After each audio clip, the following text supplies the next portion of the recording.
Shaheen, one of the concerns we're hearing from people, especially with the understandably long waiting list now, is around delays in getting a diagnostic laparoscopy.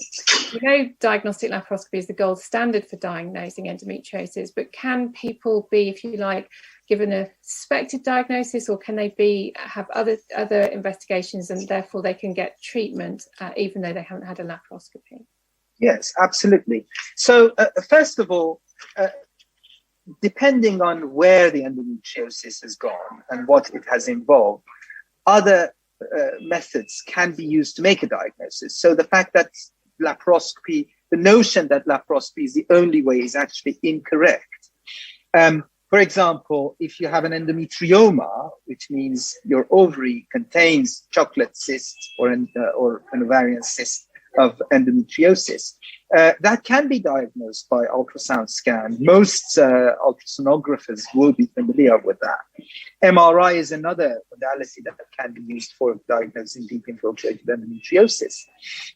And I think if that as one piece of the puzzle is put together with the history, which is probably the most important piece of the puzzle, listening to the patient, listening to the symptoms, and then examining the patient, somebody who has an interest in endometriosis, it can really increase the accuracy of the diagnosis.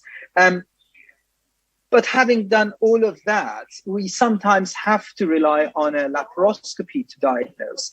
Now, the question is, how urgently can that be done? Well, ideally soon, but I don't think people should worry or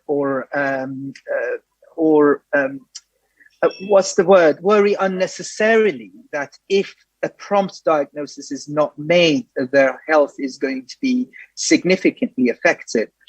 Yes, ideally as quickly as possible, but we all know in this situation, in some parts of the country, the delay may be extremely long. And I would just encourage everyone to not worry unnecessarily. Have a conversation with your GP, with the gynecologist. Talk about other ways of managing your symptoms whilst you're waiting for a final diagnosis.